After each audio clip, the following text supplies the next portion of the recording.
Hello students, here we are again for our next topic from the chapter Resources and Development. Last chapter में हमने resources और development की introduction के बारे में पढ़ा था और हमने पढ़ा था कि रिसोर्सेज और डेवलपमेंट में क्या रिलेशनशिप होता है। आज हम थोड़ा सा उससे आगे रिसोर्सेज के बारे में थोड़ा सा और जानने वाले हैं कि रिसोर्सेज के टाइप्स क्या क्या हो सकते हैं और रिसोर्सेज हमारे लिए किस तरीके से हेल्पफुल हो सकते हैं। Okay, let's start.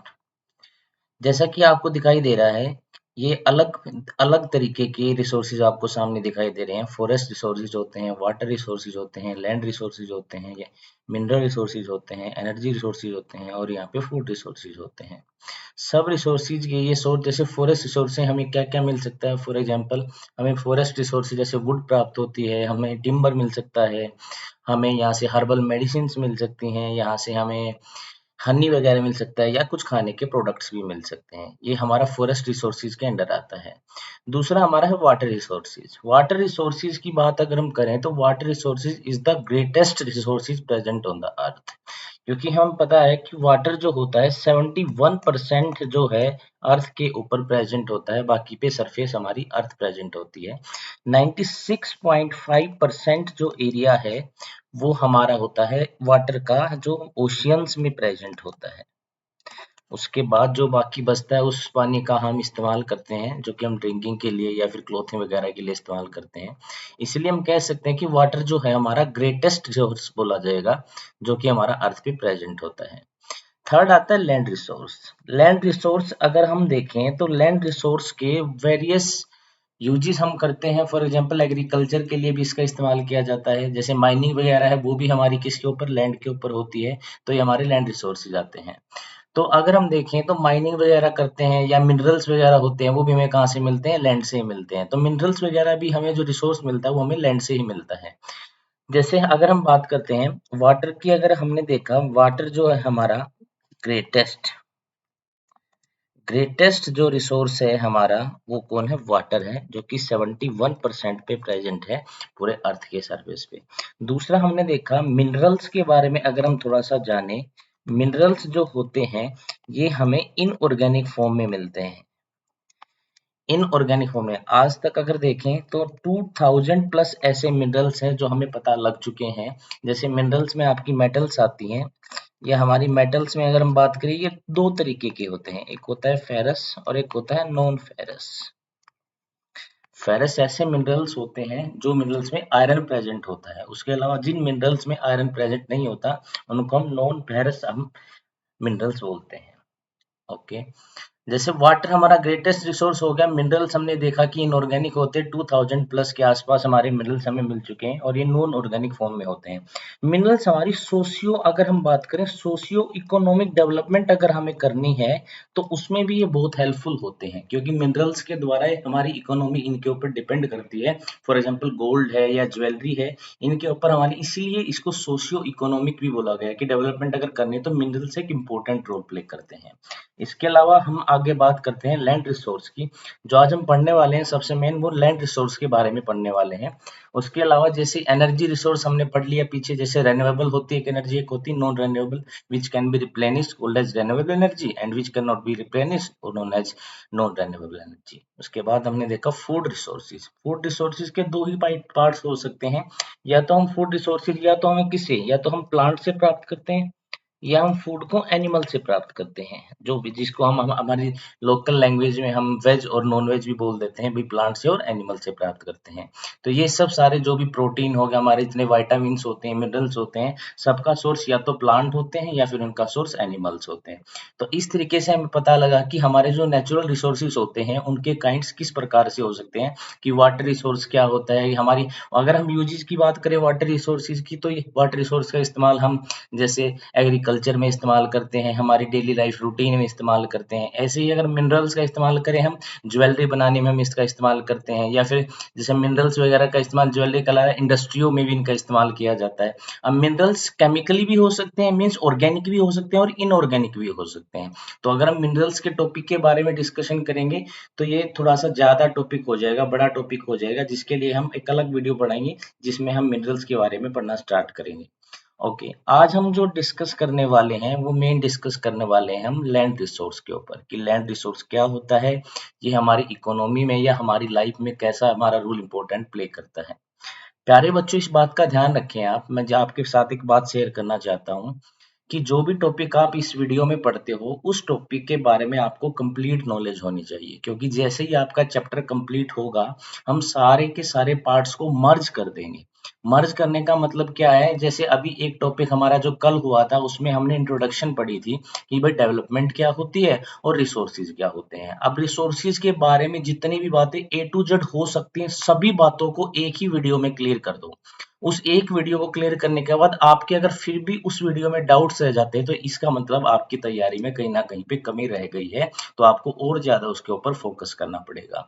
अब जैसे आज मैंने आपको बताया, जैसे ही आपको सुनाई दिया कि आज हम लैंड रिसोर्स करने वाले हैं, तो लैंड रिसोर्स के लिए आपके अंदर क्यूरियोसिटी हो जानी चाहिए कि लैंड रिसोर्सेज में हमें क्या क्या मिल सकता है, हम किन किन चीजों को पढ़ सकते हैं, लैंड रिसोर्स क्या होता है, लैंड रिसोर्स से क्या मुझे मिलता है, इसके यूजेस क्या है, इसकी इसकी लिमिटेशंस क्या हो सकती हैं और पेपर में क्वेश्चन कैसे बन सकता है। क्योंकि जैसे ही चैप्टर खत्म होगा हम इसके प्रीवियस ईयर के क्वेश्चंस के बारे में भी बात करना पड़ेंगे, और इसके अलावा इसके जो क्वेश्चंस आपके स्कूल्स वगैरह में पूछे जाते हैं या जनरल डेली लाइफ में कोई भी आपसे क्वेश्चन पूछ सकता है, उससे रिलेटेड में मैं भी इसमें आपके साथ ये बात करने वाला हूँ।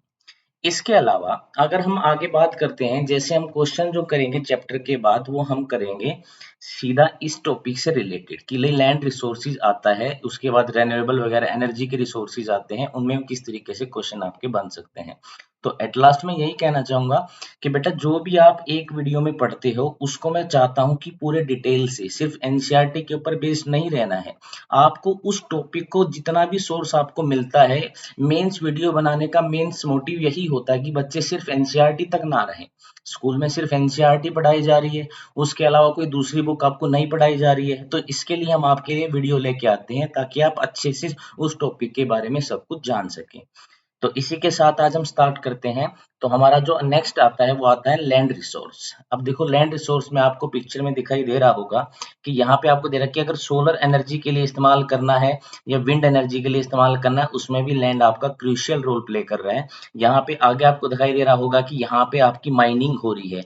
तो कहने का मतलब जो अलग रिसोर्सेज होते हैं, माइनिंग हो गया या यहाँ पे सोलर पावर हो गया या यहाँ पे आपकी विंड एनर्जी से या आपकी विंड एनर्जी का इस्तेमाल आप कर रहे हो, इन सब का बेस क्या है, इन सब का बेस क्या है, लैंड ही इन सब का बेस है। यहाँ पे आप देख सकते हो ये आपके मोबाइल्स के टावर्स वगैरह हैं। यहाँ पे आप देख सकते हो किसी प्रॉपर्टी का कोई बोर्ड वगैरह लगा हुआ है कि यहाँ पे कोई इंडस्ट्री वगैरह का यहाँ पे अर्बनाइजेशन होने वाला है। यहाँ पे आप देख रहे हो नेचुरल वेजिटेशन आपको दिखाई दे रही है। ये आपकी फ्लोरा और फोना है। क्या है बेटा? फ्लोरा और फोना, जिसको हम बोलते हैं एनिमल्स और प्लांट्स हैं। तो आप देख सकते हो कि इसको हम मोस्ट इम्पोर्टेंट रिसोर्स बोल सकते हैं हमारा, कि हमारा जो लैंड है वो मोस्ट इम्पोर्टेंट रिसोर्स है हमारी इकोनॉमी का या हमारे देश का या हमारी पर्टिकुलर लाइफ का, कि सबसे मोस्ट इम्पोर्टेंट जो रिसोर्स है वो क्या माना जाएगा, हमारा लैंड ही माना जाएगा। क्योंकि ये सारे के सारे जितनी एक्टिविटीज होती है किसी इकोनॉमी में, उन सब, यहाँ से देखा आप इलेक्ट्रिसिटी का बेस भी देख सकते हैं, सबका आधार एक ही है जो है आपका लैंड रिसोर्सेज। तो हम यहाँ से आज हम लैंड रिसोर्सेज के बारे में पढ़ने वाले हैं भी, लैंड रिसोर्सेज क्या होता है, इसके यूजेस क्या क्या हो सकते हैं। तो देखिए फर्स्ट ऑफ ऑल क्या आता है आपका land resources. Land is regarded as the greatest among the natural resources. यहाँ पे मैं थोड़ा सा ठीक करना चाहूंगा कि यहाँ पे जो आपने ग्रेटेस्ट देखा है, यहाँ पे ग्रेटेस्ट नहीं होता, ग्रेटेस्ट में तो आपका वोटर आता है, ग्रेटेस्ट में आपका आता है वोटर। ये आपका हो सकता है मोस्ट इम्पोर्टेंट,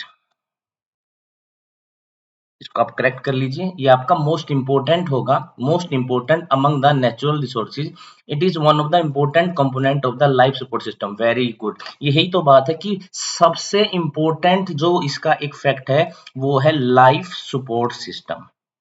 अगर हम इसको कनेक्ट करना चाहेंगे लाइफ सपोर्ट सिस्टम के साथ, कोई पूछता है हमसे भाई कैसे लाइफ सपोर्ट सिस्टम के साथ ये कनेक्ट हो सकता है, तो आप बोलोगे एग्रीकल्चर। अगर मेरे को फूड चाहिए एनर्जी के लिए, वो भी मेरे को कहाँ से मिलने वाला है, लैंड से मिलने वाला है। और विदाउट फूड के आपको पता है कोई भी लिविंग बीइंग है वो यहाँ पे सर्वाइव नहीं कर पाएगा। तो इसलिए जो लैंड होती है हमारा क्या होता है, लाइफ सपोर्ट का सिस्टम होता है, इसीलिए इसको मोस्ट इंपोर्टेंट बोला जाता है। हाँ वाटर भी होता है, लेकिन वाटर के अलावा लैंड के ऊपर, अब जैसे वाटर आपके पास प्रेजेंट है उसके बाद जो लैंड होता है वो वाटर से बहुत ज्यादा एक्टिविटीज को गेन कर लेता है, इसीलिए इसको मोस्ट इंपोर्टेंट बोला जाता है। लेकिन ग्रेटेस्ट की अगर हम बात करेंगे तो ग्रेटेस्ट में आपका वाटर ही आएगा। अब देख लेते हैं कि इसके इंपॉर्टेंस क्या क्या है। फर्स्ट ऑफ ऑल आता है सस्टेन करता है आपकी लिविंग बींग्स की लाइफ को। सस्टेन में ध्यान रखना, कभी सोचो ह्यूमन बींग्स की लाइफ नहीं, ये आपके प्लांट्स की और किसकी, फ्लोरा एंड फोना, उनकी लाइफ को भी क्या करता है, सस्टेन करता है।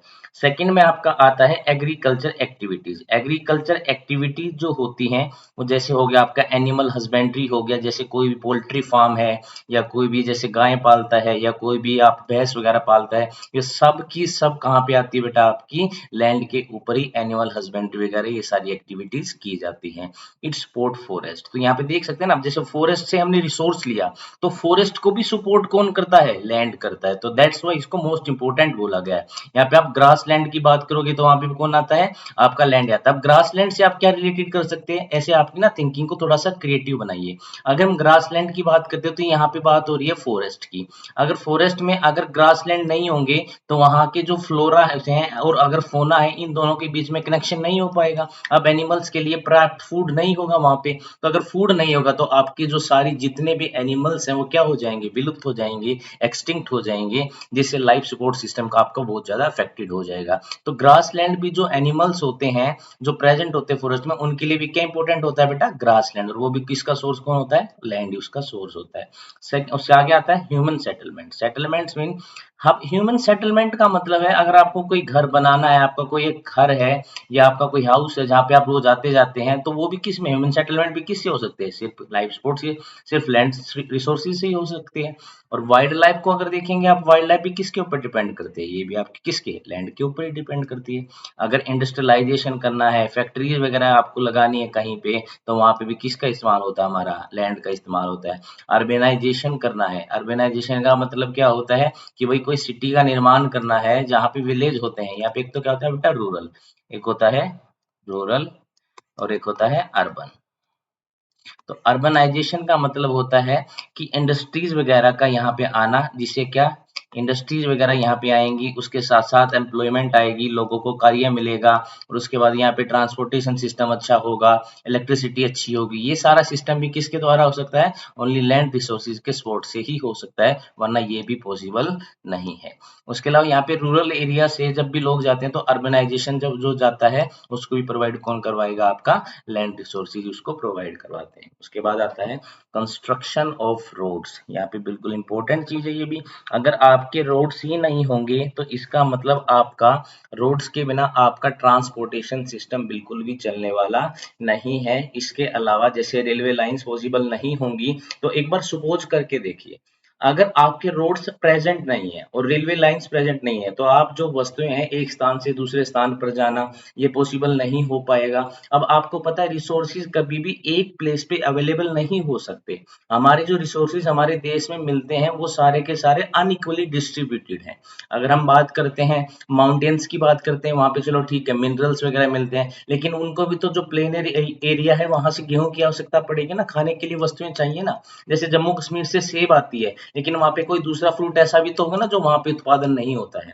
केसर है जैसे, नीचे पैदा नहीं हो सकता, कहाँ पैदा होता है, ऊपर पैदा होता है। इस बात इसलिए इसलिए हम बोल सकते हैं कि कंस्ट्रक्शन ऑफ रोड भी बहुत ज्यादा इंपॉर्टेंट हो जाता है और रेलवे लाइंस भी बहुत ज्यादा इंपॉर्टेंट हो जाती हैं। इन सब की भी अवेलेबिलिटी कौन करवाता है, लैंड करवाता है। और रोड्स की विदाउट तो हमारी सिक्योरिटी भी काम नहीं आएगी। अगर रोड्स ही नहीं होंगे तो हमारी सिक्योरिटी, हमारी जो बॉर्डर पे लाइन है, बॉर्डर के ऊपर रोड्स बने हुए हैं बेटा, तो वो भी इफेक्टिव नहीं होंगे। तो हम कह सकते हैं कि रोड्स और रेलवे लाइंस के बिना आज इस मॉडर्न टाइम में, आज हमारे इस मॉडर्न टाइम में हमारी लाइफ पॉसिबल नहीं है। तो इस प्रकार हम कह सकते हैं कि लैंड है जो हमारा बहुत ही इंपॉर्टेंस लेके चलता है, बहुत ही ज्यादा इंपॉर्टेंट रिसोर्स होता है। अब एक बार दोबारा रिवाइज कर लेते हैं क्या क्या पढ़ा है हमने।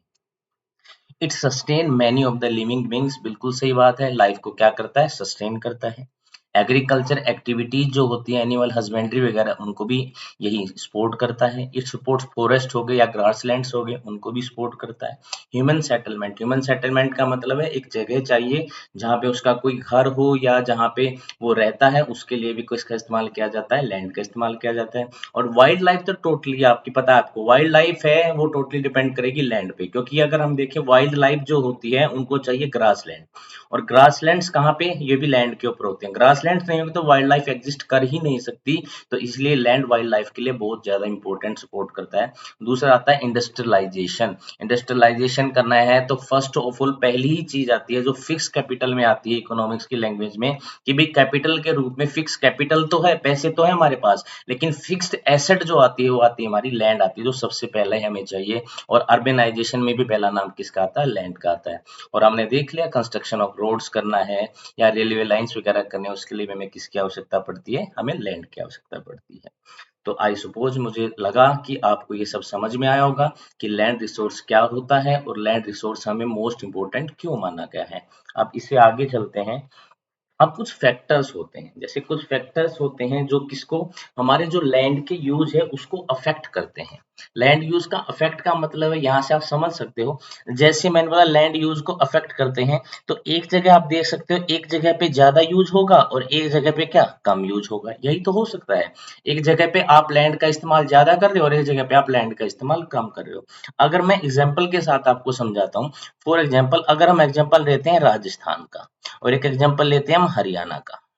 अगर परसेंटेज में बात करें तो हमारा जो हरियाणा का एरिया है उसको ज्यादा इस्तेमाल किया जाता है और राजस्थान के एरिया को कम इस्तेमाल किया जाता है। अब आप बोलोगे सर ऐसा क्यों है? तो ऐसा आपको भी पता होगा, क्योंकि वहां पे जो ज्यादातर एरिया है वहां पे क्या है? रेगिस्तान है, डेजर्ट प्रेजेंट है। अगर डेजर्ट है तो वहां पे आपकी फर्टिलिटी प्रेजेंट नहीं है। चीजों को, फैक्टों को जोड़ो एक साथ।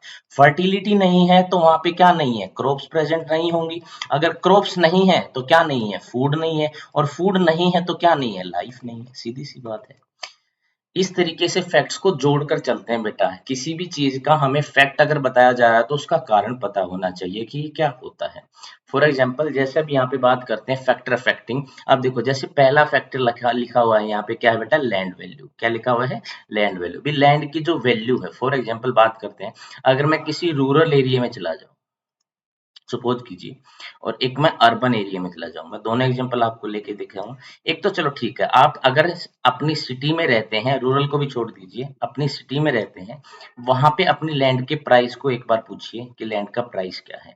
और एक दूसरा जो एक आप है, जैसे हम दिल्ली का ले लेते हैं, कनॉट प्लेस ले लेते हैं बेटा, क्या कनॉट प्लेस अगर हम ले लेते हैं, एक बार प्राइस हम वहां पूछते हैं। इन दोनों के प्राइस में जमीन और आसमान का अंतर होगा, बहुत ज्यादा डिफरेंस होगा। क्योंकि जो आपकी सिटी है, मैं अगर मान ले आपकी सिटी अच्छी है, अगर आपकी सिटी ए में आती है, क्योंकि सिटीज को ए बी और सी में बांटा जाता है, ए जोन, बी जोन और सी जोन। ए जोन में आती है वहां पे प्राइस हाई होंगे, लेकिन आपके प्राइस कनॉट प्लेस से ज्यादा नहीं होंगे, क्योंकि वहां पे लैंड की वैल्यू बहुत ही ज्यादा है। लैंड की वैल्यू क्या है बेटा? बहुत ही ज्यादा है। अब आप बोलोगे इस लैंड की वैल्यू के ऊपर क्या चीजें आती हैं जो इसको अफेक्ट करती हैं, इसका भी आंसर हमारे पास होना चाहिए। अब इस चीज को भी बहुत ज्यादा अफेक्ट करती हैं, जैसे जहां पे एसेसिबिलिटी नहीं हो। क्या नहीं हो बेटा? एसेसिबिलिटी। हमने ये वर्ड पढ़ा था, कल पढ़ा था लास्ट क्लास में, जैसे हमने पढ़ा था टेक्नोलॉजिकली एसेसिबल, कि टेक्नोलॉजी एक्सेस होनी चाहिए, टेक्नोलॉजी पर आपकी पहुंच होनी चाहिए। तो अगर कुछ ऐसे एरिया हैं जो मोस्ट एसेसिबल है, जहां पे बहुत ज्यादा लोग रहते हैं, नोट डेंसिटी के हिसाब से मत सोचना, इसको इस हिसाब से सोचना कि वहां पे लोगों की जो डेंसिटी ज्यादा है, वहां के पॉजिटिव इफेक्ट के कारण ज्यादा है। अब आप बोलोगे पॉजिटिव इफेक्ट क्या हो सकते हैं? तो फॉर एग्जाम्पल वहां पे एम्प्लॉयमेंट ज्यादा है, वहाँ पे इंडस्ट्रियलाइजेशन अच्छा है, वहाँ पे इंफ्रास्ट्रक्चर अच्छा है, वहाँ पे सिक्योरिटी अच्छी है, ये सब चीजें हो सकती हैं। और हाँ, अब जो ये चीजें मैं बताता हूँ जो इसे स्लाइड्स के अंदर प्रेजेंट नहीं होती हैं बेटा, जो मैं एक्सप्लेन करता हूँ, इनको आप उतार सकते हैं और इनको एक बार रफ कॉपी में आप उतार लीजिए, उसके बाद आप अरेंज कर सकते हैं। ये आपको कहीं नहीं मिलने वाला किसी बुक में, क्योंकि जो ये इंडिविजुअल नॉलेज होती है ये तभी होती है जब आप प्रैक्टिस बार बार करते हैं, क्योंकि जहाँ पे चीजें एक साथ जुड़ना स्टार्ट हो जाती हैं उसके बाद फिर आप सब्जेक्ट में परफेक्ट हो जाते हो। देखिए, यहाँ पे लैंड वैल्यू में क्या बोला गया है? Highest in areas that are the most accessible areas, CBD. क्या बोला गया बेटा? सीबीडी। देखो सीबीडी का मतलब मैं आपको समझाता हूँ, सीबीडी होता क्या है। सीबीडी जो होता है ये होता है बेटा central business district, central business district बोलते हैं। सेंट्रल बिजनेस डिस्ट्रिक्ट का मतलब क्या होता है बेटा? यहाँ पे सेंट्रल बिजनेस डिस्ट्रिक्ट का मतलब बहुत ज्यादा जो बिजनेस है बेटा, ये बनाए जाते हैं गवर्नमेंट के द्वारा कि मोस्ट ऑफ द बिजनेसेस जो हैं उस एरिया में प्रेजेंट हैं। अगर वहां पे एरिया में सीबीडी है, अगर आप इसके वर्ड से ही समझ पा रहे, तो इसका मतलब वहां पे लैंड वैल्यू क्या होगी बेटा, बहुत ज्यादा होगी। और दूसरा यहाँ पे क्या बोल रहा है, मेजर ट्रांसपोर्टेशन रूट्स, कैसे हैं रूट से, मेजर है, मेजर ट्रांसपोर्टेशन रूट्स तो होंगे क्योंकि वहां पे बिजनेस है। अगर बिजनेस है तो रॉ मटेरियल का आना और रॉ मटेरियल के बाद फिनिश प्रोडक्ट्स का जाना, एम्प्लॉयर्स का आना और एम्प्लॉयर्स का वहां से जाना, तो ट्रांसपोर्टेशन रूट्स भी क्या होंगे, ज्यादा होंगे। और दूसरी बात, अगर वहां पे सेंट्रल बिजनेस डिस्ट्रिक्ट है तो वहां पे क्या मिलने वाली है आपको, एम्प्लॉयमेंट भी मिलने वाली है। अगर एम्प्लॉयमेंट होगी तो वहां पे लोगों की डेंसिटी क्या होगी, ऑटोमेटिक ज्यादा होगी। और डेंसिटी ज्यादा होगी तो लैंड क्या होगी बेटा, यहाँ पे लैंड के प्राइस क्या होंगे, ज्यादा होंगे। क्योंकि जहां पे डेंसिटी ज्यादा होगी तो इसका मतलब लोग ज्यादा हो गए, और उसके अलावा लैंड की जो वो क्वांटिटी है वो कम हो गई, तो प्राइस भी क्या हो जाएंगे, वहां पे ज्यादा हो जाएंगे। सेकंड आता है आपका जोनिंग। अब जोनिंग क्या होता है, जोनिंग होता है जब कोई भी अर्बन प्लानिंग की जाती है, urban planning by the governments divide the land into areas of zone. दोबारा बोलता हूं मैं, urban planning by government and divide land into areas of zone, zone में बांट दिया जाता है बेटा, अर्बन को जोनिंग कर दी जाती है। तो जब जोनिंग होगी तो तब भी वो किसको अफेक्ट करेगी, लैंड के यूज को। तो ये जैसे control the kind and amount of development, तो ये किस तरीके की डेवलपमेंट होगी और कितनी डेवलपमेंट होगी, इसको कौन अफेक्ट करता है बेटा, ये जोनिंग अफेक्ट करती है। फॉर एग्जाम्पल, अगर आप एग्जाम्पल लेंगे यूपी में, आप एग्जाम्पल ले लीजिए नोएडा का, और हमारे हरियाणा की अगर बात करेंगे तो आप एग्जाम्पल ले लीजिए गुड़गांव का। तो इनको जोन में बांट दिया गया तो डेवलपमेंट होना स्टार्ट हो गई ना। अब गुड़गांव में डेवलपमेंट और नोएडा में डेवलपमेंट उसके आसपास के एरिया से बहुत ज्यादा है। इसका मेन रीजन क्या है कि गवर्नमेंट ने इनको किस में बांटा, सबसे पहले जोन्स में बांट दिया था। यही सबसे मेन रीजन होता है बेटा डेवलपमेंट का। तो जोनिंग भी एक ऐसी चीज होती है जो गवर्नमेंट के द्वारा की जाती है और जो अफेक्ट करती है किसको, लैंड के यूज को अफेक्ट करती है। नेक्स्ट आता है टेक्नोलॉजी। टेक्नोलॉजी में आता है ग्रिड पैटर्न। देखो ग्रिड पैटर्न कुछ नहीं होता, जब एक ग्रिड पैटर्न का होता है कि भाई ऐसा घर बनाया जाए जो कि ऐसा हो कि जो आपकी गलियां होती है ना, अर्बन अर्बन प्लानिंग में जो आपकी स्ट्रीट्स होती है ना, वो 90 डिग्री पे होती है। जब 90 डिग्री पे आपकी स्ट्रीट्स होती हैं तो वो आपकी क्या हो जाती है, 90 डिग्री पे स्ट्रीट होने के बाद वहां पे अर्बन प्लानिंग होती है, और वहां पे ये हाई डेंसिटी हो जाती है क्योंकि अच्छे एरिया है, अर्बन प्लानिंग हो रही है, तो ये भी लैंड यूज के ऊपर इफेक्ट डालता है। और गार्डन पैटर्न होता है, ये रैंडमली होता है। रैंडमली का मतलब कोई यहाँ पे गलियां वगैरह का कोई चक्कर नहीं होता। जैसे आपके, आप गार्डन पैटर्न का एग्जांपल किसी भी रूरल एरिया से ले सकते हैं कि ऐसा एक रूरल एरिया में जहाँ पे क्या गार्डन पैटर्न है, ऐसे हमको बोलते हैं बेटा, वहाँ पे टेक्नोलॉजी ऐसी है। उसके बाद आता है बेटा क्लाइमेट। वेरी गुड, ये तो बिल्कुल इंपॉर्टेंट है, क्लाइमेट तो अफेक्ट करती है लैंड यूज को। अब एक बात देखो, हार्श अगर आपकी क्लाइमेट है, अगर आपकी क्लाइमेट क्या है, बिल्कुल हार्श है। अब हार्श का मतलब ये नहीं कि रेनी है, यहाँ पे हार्श का मतलब है कि ज्यादा रेन हो सकती है, या फिर आप बोल सकते हैं समर ज्यादा है, समर में क्या है बेटा, टेम्परेचर ज्यादा हो सकता है। या बोल सकते हैं यहाँ पे जैसे साइबेरिया की तरह क्या है, ठंड बहुत ज्यादा है, तो इसको बोलेंगे हार्श क्लाइमेट। तो इसकी वजह से क्या हो जाता है, नीड फॉर इंडोर, क्या हो जाता है बेटा, नीड फॉर इंडोर स्टार्ट हो जाती है। आई एम सॉरी बेटा, एक मिनट रुकिए, मेरी वजह से आपको शायद दिखाई नहीं दे रहा, एक मिनट रुकिए बस, उसके बाद आप क्लियरली देख पाएंगे।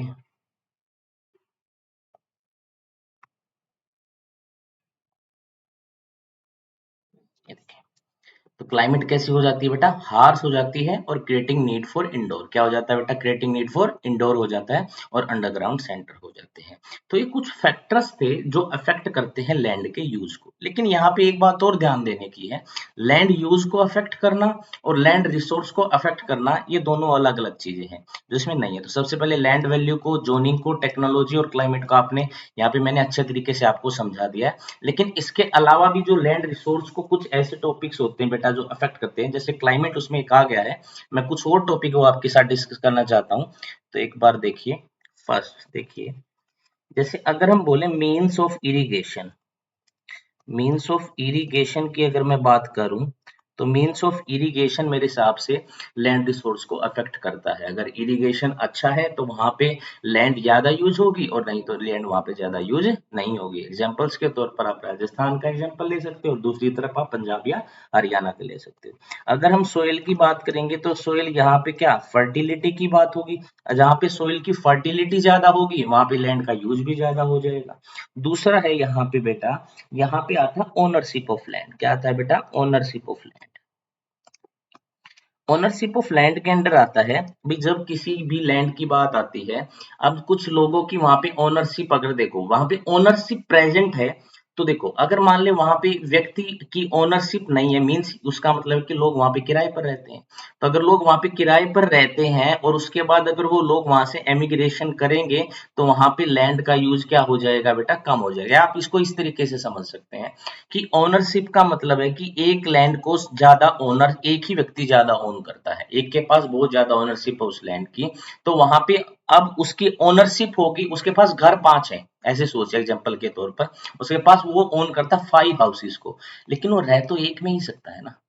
अब वो एरिया अर्बन में नहीं आता, एग्जाम्पल के तौर पर सोचिए वो रूरल में आता है, तो एक में ही नहीं आता, तो इसका मतलब उसके बाकी जो 4 घर होंगे वो विदाउट यूज रह जाएंगे ना, तो वहां पे भी लैंड क्या होगी बेटा, कम यूज होगी। उसके अलावा आता है गवर्नमेंट की पॉलिसी होती है बेटा, जहाँ पे गवर्नमेंट की पॉलिसी जो होती है, जहाँ पे ज्यादा हार्श होती है, तो वहां पे बिजनेस करना पॉसिबल नहीं होता है। वहां पे जैसे फॉर एग्जाम्पल हम जम्मू कश्मीर का एग्जाम्पल लेते हैं, जहाँ पे कभी ना कभी धारा चलती रहती है, 144 लगा रहता है, तो गवर्नमेंट की पॉलिसी थोड़ी सी हार्श है, तो वहां से भी पॉपुलेशन आपके लैंड को कम यूज करना चाहेगी। तो ये भी कुछ आपके एग्जांपल्स थे जिसका इस्तेमाल हम करते हैं लैंड के यूज को अफेक्ट करने में। आई होप आपको समझ में आया होगा। जो पीछे पड़े थे उनके साथ अगर हम इनको ऐड कर लेते हैं, फिर इसके बाद कोई भी ऐसी चीज नहीं बचती है जो इन चीजों से बाहर आने वाली है।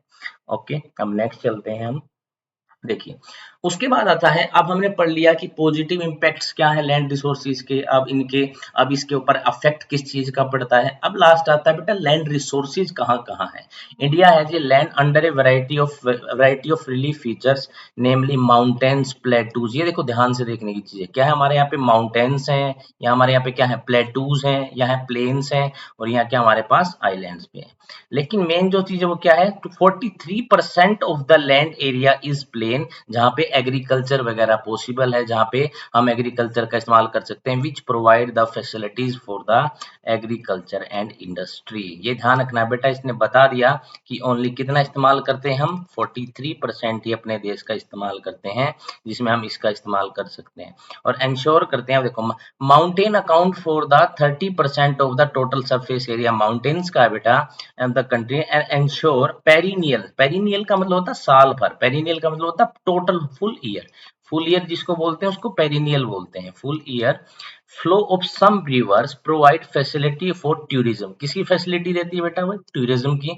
एंड माउंटेन्स में देखो कौन कौन जाता है माउंटेन्स में, जैसे हम एग्जांपल ले लेते हैं किसका, हम शिमला का ले लें, या हम एग्जांपल ले लें मनाली का ले लें, दार्जिलिंग का ले लें, या मंसूरी का ले लें। तो ये सारी की सारी क्या है बेटा, ये टूरिज्म की स्पोर्ट्स है, टूरिज्म के स्पोर्ट्स हैं सारे के सारे।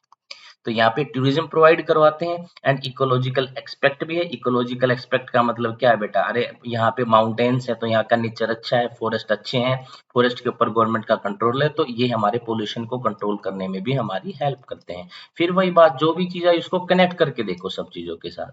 About 27% of the area of the country is the plateau region है, एंड इट पोजेस, अब प्लेटू है तो उसमें क्या मिलने वाले हैं, मिनरल्स मिलेंगे, फॉसल फ्यूल्स मिलने वाले हैं, और क्या मिलने वाले हैं, फॉरेस्ट मिलने वाले हैं। लेकिन यहाँ पे ध्यान रखना है, यहाँ पे एग्रीकल्चर करना या यहाँ पे इंडस्ट्रीज वगैरह को करना ये थोड़ा सा मुश्किल हो जाता है। तो इस तरीके से हमने आज पढ़ा कि लैंड रिसोर्सेज के होता क्या है, क्या इसकी इम्पोर्टेंस है, किस तरीके से हम इसको आगे कर सकते हैं, और दूसरा इम्पैक्ट इसका, इसके ऊपर इम्पैक्ट किन किन चीजों का पड़ता है लैंड रिसोर्स के ऊपर, जैसे क्लाइमेट का क्या इम्पैक्ट पड़ता है, दूसरी चीजों का क्या इम्पैक्ट पड़ता है, ये आज हमने पढ़ा था बेटा। इतना ही करेंगे आज के लिए, थैंक यू।